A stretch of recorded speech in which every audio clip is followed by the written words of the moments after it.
Hello बच्चों, स्वागत है आप सभी का हमारे YouTube channel RP online classes में। मैं आरपी यादव। आज का इस क्लास में 12th क्लास मैथमेटिक्स में प्रोबेबिलिटी चैप्टर से कुछ क्वेश्चंस हम लेकर के आए हैं जो एग्ज़ाम के लिए बहुत ही इम्पोर्टेंट क्वेश्चन है। तो चलिए आज का इस क्लास में 12th क्लास प्रोबेबिलिटी जो आपका हायर क्लासेस में भी इससे रिलेटेड क्वेश्चन आए जाते हैं, ठीक है। तो प्रोबेबिलिटी का कुछ इंपॉर्टेंट क्वेश्चंस आज का इस क्लास में हम लोग सॉल्व करते हैं जो लगभग हर एग्जाम में किसी भी बोर्ड का हो, या तो सीबीएसई बोर्ड का हो, या तो झारखंड बोर्ड का हो, या एसएससी बोर्ड का हो, या तो किसी अनदर बोर्ड का हो, अगर 12th क्लास से रिलेटेड आप एग्जाम दे रहे हैं तो ये क्वेश्चन लगभग रिपीटेड क्वेश्चन है, ठीक है। तो ध्यान दोगे क्वेश्चन क्या है हमारा।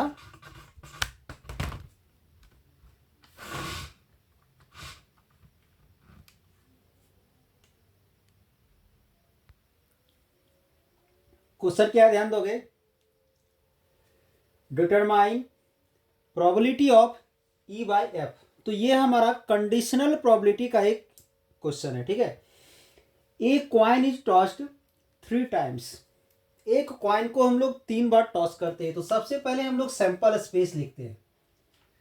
तो सैंपल स्पेस इक्वल टू क्या होगा, अगर एक क्वाइन को 3 टाइम्स अगर टॉस किया गया है तो हेड हेड हेड आ सकता है, मतलब तीनों बार हेड आ सकता है, ठीक है।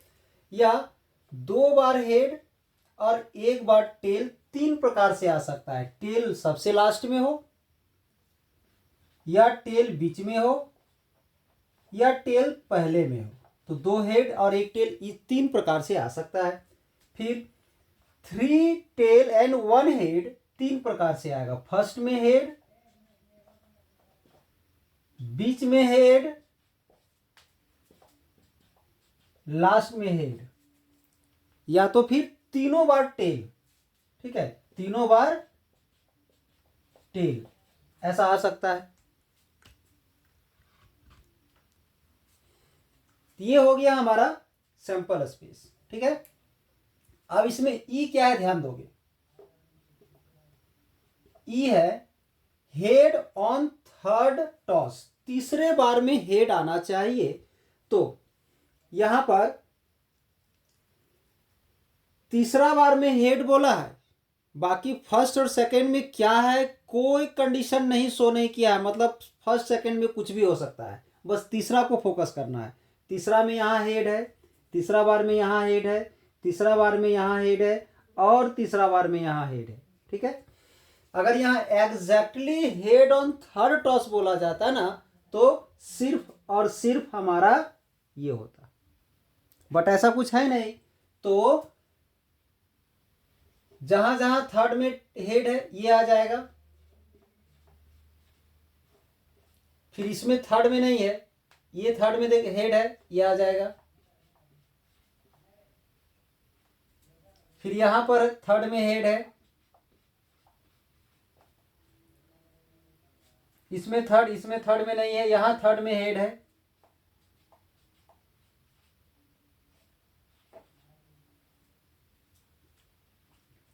इसके बाद एफ में आते हैं। Head on the first 2 toss, head on the first 2 toss, तो प्रथम 2 टॉस में। तो ये फर्स्ट सेकेंड थर्ड से मतलब नहीं है हमें, फर्स्ट 2 टॉस में हेड, ठीक है। यहां भी फर्स्ट 2 टॉस में हेड, यहां पर नहीं है, यहां नहीं है, यहां नहीं है, बाकी कहीं नहीं है, मतलब इसमें फर्स्ट 2 टॉस में हेड है, ठीक है। अब इसमें कॉमन क्या है वो भी हम थोड़ा देख लेते हैं। तो इन दोनों में कॉमन क्या है, ध्यान दोगे।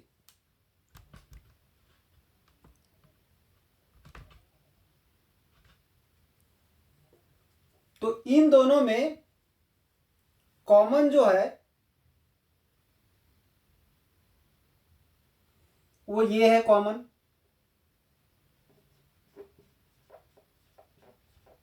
ये है हमारा इसमें कॉमन, ठीक है। तो ध्यान दोगे,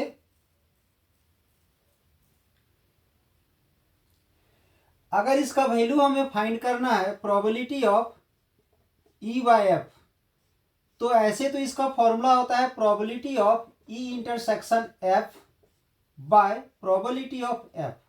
बट अगर यहाँ पर सभी इवेंट्स के लिए सैंपल स्पेस का कंडीशन सेम है तो इस फॉर्मूला को हम लोग इस रूप से लिख सकते हैं, अगर सैंपल स्पेस चेंज ना कर रहा हो पार्टिकुलर इवेंट के लिए तो सभी के लिए सैंपल स्पेस सेम है तो हम इसका भी यूज कर सकते हैं।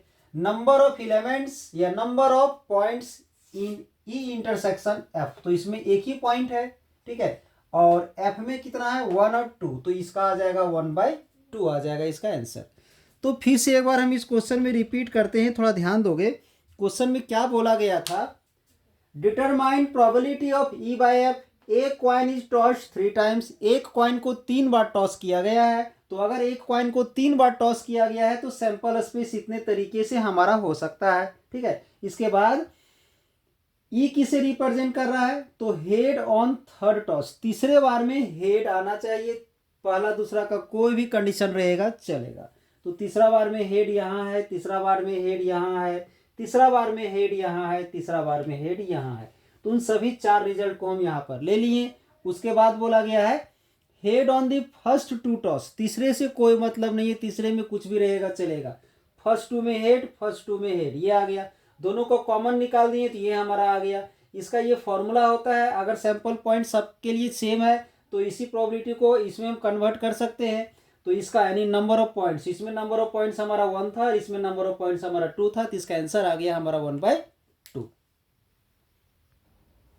नेक्स्ट क्वेश्चन क्या है, ध्यान दोगे, evaluate probability of A union B, यानी ए यूनियन बी का हमें प्रोबेबिलिटी फाइंड करना है, और गिवन में क्या है 2 into probability of A equal to probability of B equal to 5/13।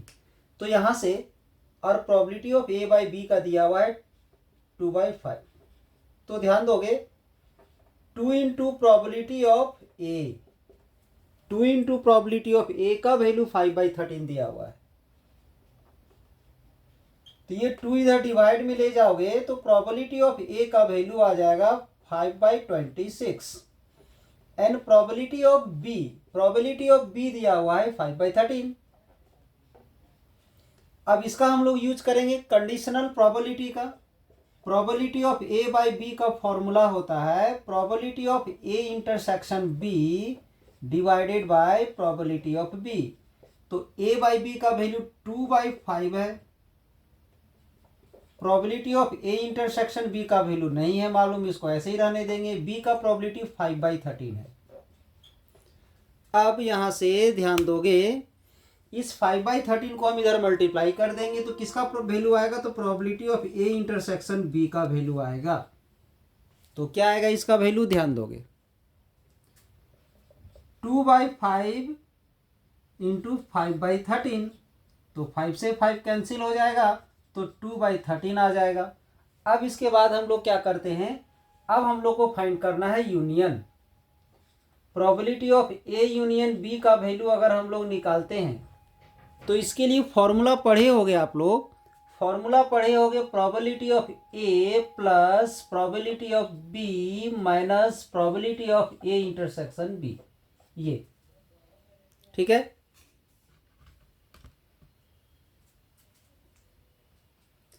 Probability of A का क्या है, तो 5/26,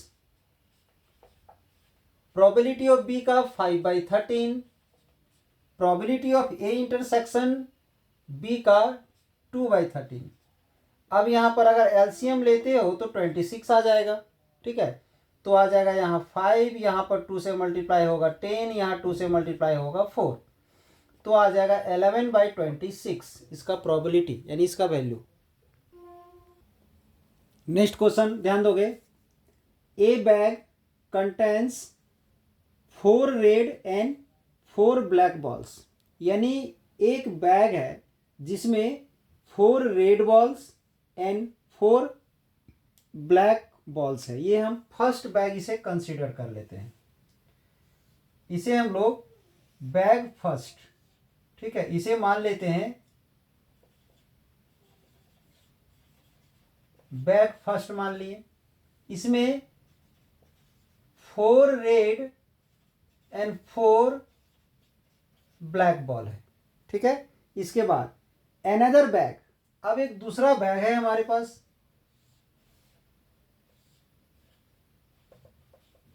ये है सेकेंड बैग। सेकेंड बैग में क्या है ध्यान दोगे, 2 red and 6 black, 2 red and 6 black, ठीक है। इसके बाद 1 ऑफ 2 बैग्स इज सेलेक्टेड। अब सबसे पहले हम बैग को सेलेक्ट करेंगे, ठीक है, at random, and a ball is drawn from the bag which is found to be red, ठीक है। अब हम लोग क्या करेंगे, दोनों बैग में से किसी एक बैग को पहले हम लोग सेलेक्ट करेंगे, सेलेक्ट करने के बाद उससे एक रेड बॉल को ड्रॉ करेंगे, यानी बॉल को ड्रॉ करेंगे और हम लोग क्या पाते हैं कि वो जो बॉल है वो रेड है, ठीक है। आगे find the probability that the ball is drawn from the first bag, ठीक है। तो बॉल जो है हमारा वो फर्स्ट बैग से, बॉल जो है वो फर्स्ट बैग से ड्रॉ होने की प्रोबेबिलिटी क्या होगी वो हमें फाइंड करना है। गिवन क्या है, बॉल इज रेड।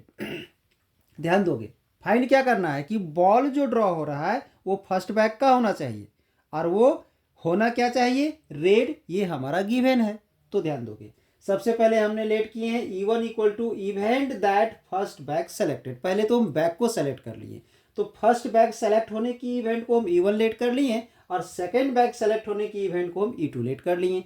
अब ए लेट कर लेते event that drawing a red ball, ठीक है, बॉल जो है सो रेड है। तो सबसे पहले बैग सेलेक्ट होने की यहाँ पर प्रोबेबिलिटी क्या होगा, तो टोटल बैग तो हमारा 2 है और पहला बैग की संख्या 1 है, तो फर्स्ट बैग सेलेक्ट होने की प्रोबेबिलिटी PE1 क्या होगा, तो ये हो जाएगा 1/2 एंड सेकेंड बैग सेलेक्ट होने की प्रोबेबिलिटी भी हमारा 1/2 होगा, क्योंकि फर्स्ट बॉल की संख्या तो एक ही है ना और टोटल हमारा 2 है, और सेकेंड बैग की भी संख्या 1 है और टोटल बैग हमारा 2 है, ठीक है। अब इसके बाद हम लोग यहां से फाइंड करेंगे A/E1, ठीक है। A/E1 आखिर क्यों फाइंड करते हैं, हमें फॉर्मूला से क्लियर हो जाएगा।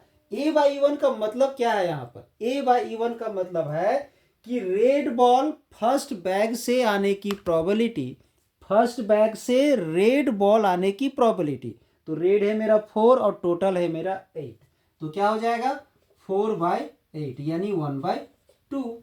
इसके बाद A/E2 का मतलब क्या है, रेड बॉल कहां से, तो बैग 2 से, red ball from the bag 2, तो बैग 2 से रेड बॉल आने की प्रोबेबिलिटी 2 हो जाएगा रेड और टोटल है हमारा 8, यानी क्या हो जाएगा, तो 2/8 दैट इज 1/4। आखिर क्यों हम इन चारों का वैल्यू फाइंड किए, तो ध्यान रहे हमें क्या निकालना है, हमें निकालना है probability that the ball is drawn from the first bag, यानी फर्स्ट बैग सबसे पहले सेलेक्ट होने की प्रोबेबिलिटी निकालना है, दैट इज E1 निकालना है, और गिवन क्या है, तो रेड यानी ए गिवन है, E1 फाइंड करना है।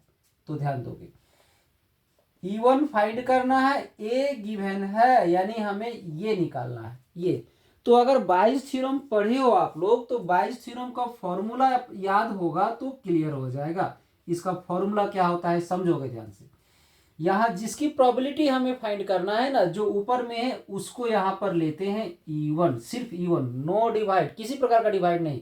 अब हम इसी को उल्टा करके यहाँ पर लेते हैं, A/E1 हो जाता है फॉर्मूला में यहाँ पर। अब डिवाइडेड बाय यहाँ पर, ठीक है, यहाँ पर क्या आ जाएगा, PE1 इंटू A/E1, ठीक है, प्लस PE2 इंटू A/E2। अगर इसमें E3 भी रहता तो E3 तक भी जाते, यानी न्यूमरेटर में सिर्फ उसी का यूज करना है जो हमें फाइंड करना है, डिनोमिनेटर में सबका सम लेते हैं, ठीक है। अब ध्यान दोगे यहाँ पर थोड़ा सा, तो यहाँ पर सबका वैल्यू हम लोग यहाँ पुट करेंगे।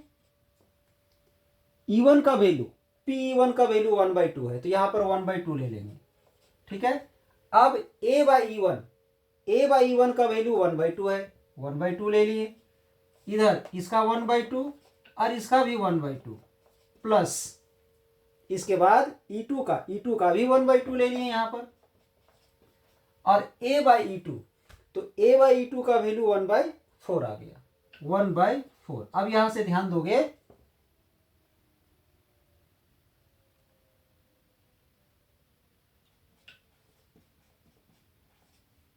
नीचे से 1/4 कॉमन ले लेंगे या डायरेक्ट सॉल्व कर दोगे, तो नीचे एलसीएम क्या आएगा, एलसीएम 8 आ जाएगा, 4 इंटू 2 का 8 होगा, तो एलसीएम 8 ले लिए, बट यहाँ तो 4 था, यहाँ 2 से मल्टीप्लाई हो जाएगा, 2 + 1 आ जाएगा, यानी अब इसको हम इधर सॉल्व करेंगे तो 1/4, और ये जो 3/8 है ऊपर जाके 8/3 हो जाएगा, इसे 1 कटेगा तो 2 आ जाएगा, तो कितना हो जाएगा 2/3। इसका आंसर आ गया 2/3। ध्यान दोगे, ये था हमारा प्रोबेबिलिटी का कुछ इंपॉर्टेंट क्वेश्चन, यानी 12th क्लास मैथमेटिक्स में प्रोबेबिलिटी का कुछ इंपॉर्टेंट क्वेश्चंस जो लगभग सभी एग्जाम में कहीं ना कहीं पूछे जाते हैं ये सब क्वेश्चन। तो आई होप आज का ये क्लास आप लोग को अच्छा लगा हो, इसके लिए एक लाइक कर दें, और कहीं भी किसी तरह का प्रॉब्लम हुआ है तो कमेंट करके आप लोग बता सकते हैं, उस चीज़ को अगले वीडियो में क्लियर करने की कोशिश किया जाएगा। ठीक है, तो चलिए आज का ये क्लास हम यहीं समाप्त करते हैं। अब अगले क्लास में नए टॉपिक के साथ फिर से हम एक नया क्वेश्चन लेकर के आएंगे आप लोग के लिए। चलिए, इस चैनल से आप लोग को जुड़ने के लिए धन्यवाद।